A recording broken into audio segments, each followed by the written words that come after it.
नमस्ते बच्चों, Sonia Verma Hindi classes YouTube channel में आप सभी का स्वागत है।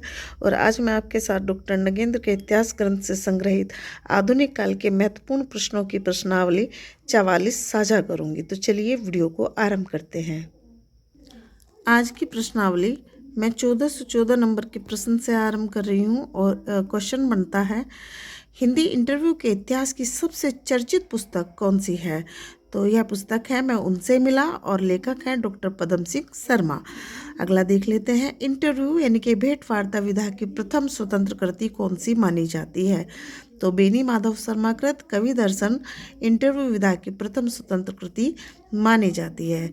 चंद्रवरदाई को छप्पियों का राजा किसने कहा? तो डॉक्टर नगेंद्र ने चंद्रवरदाई को छप्पियों का राजा कहा है। 1417 नंबर के क्वेश्चन को देख लेते हैं, निराला को आत्महंता का कवि या आत्महंता कवि किसने कहा? तो श्री दूधनाथ सिंह ने निराला को आत्महंता कवि कहा है। काठ का रावण किसकी रचना है? तो श्री धर्मवीर भारती की यह रचना है। यात्री की संज्ञा किस कवि को दी जाती है? या यात्री नाम से मैथिली में कौन कविता लिखते थे? तो बाबा नागार्जुन को यात्री कवि की संज्ञा दी जाती है। अगला क्वेश्चन 1420 नंबर का, प्रसाद जी की पहली प्रकाशित कविता कौन सी थी? तो यह सावन पंचक थी। अगला क्वेश्चन, प्रसाद जी ब्रज भाषा में किस उपनाम से काव्य रचना करते थे? तो प्रसाद जी जब ब्रज भाषा में लिखते थे तो वह कलाधर के नाम से लिखते थे। प्रसाद जी की पहली कविता सावन पंचक किस पत्र में प्रकाशित हुई थी? तो सावन पंचक भारतेंदु पत्र में प्रकाशित हुई थी। प्रसाद जी ने किस पत्रिका में प्रसाद उपनाम से लिखना आरंभ किया था? तो उन्होंने इंदु पत्रिका से प्रसाद उपनाम से लिखना प्रारंभ किया था। देखिए, इस प्रश्नावली में अत्यंत महत्वपूर्ण और बिल्कुल नवीन तरह के क्वेश्चंस को आप देख रहे होंगे। शायद ही किसी बुक में ये क्वेश्चन आपको प्राप्त हो। तो सभी क्वेश्चंस को बहुत ध्यान से आप अपने रजिस्टर में मेंटेन करें। अब अगला क्वेश्चन देख लेते हैं, इंदु पत्रिका के पहले संपादक कौन थे? तो श्री अंबिका प्रसाद गुप्त जी इंदु पत्रिका के पहले संपादक थे। इंदु पत्रिका के मालिक कौन थे? तो बाबू जयशंकर प्रसाद इंदु पत्रिका के मालिक थे। अगला क्वेश्चन, प्रसाद जी के बचपन का क्या नाम था? तो उनका नाम झारखंडी था और उन्हें उनके माता पिता इसी नाम से पुकारते थे क्योंकि वह झारखंड महादेव की कृपा से उन्हें प्राप्त हुए थे। इसी कारण उनका बचपन में झारखंडी नाम भी था। प्रसाद जी को और किस नाम से पुकारा जाता था? तो जमशंकर के नाम से उन्हें पुकारा गया बचपन में, और बड़े होने के पश्चात भी उन्हें उनके भाई जमशंकर ही कहते थे। अगला क्वेश्चन, हिंदी का पहला गीति नाट्य कौन सा है? अत्यंत महत्वपूर्ण है ये क्वेश्चन। तो प्रसाद जी कृत करुणालय हिंदी का पहला गीति नाट्य माना जाता है। कामायनी को वर्तमान हिंदी कविता में दुर्लभ किसने कहा है?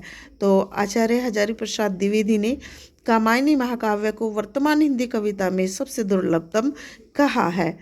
विश्व साहित्य का 8वां काव्य कामायनी को किसने कहा? तो पंडित श्याम नारायण पांडे ने कामायनी को विश्व साहित्य का 8वां काव्य कहा है।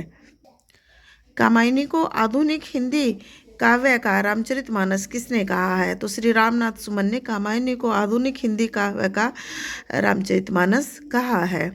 विराट सामंजस्य की सनातन गाथा कामायनी को किसने कहा है? तो श्री विशंबरनाथ मानव ने विराट सामंजस्य की सनातन गाथा कामायनी को कहा है। अगला क्वेश्चन, कामायनी को संपूर्ण मानवता का काव्य किसने कहा?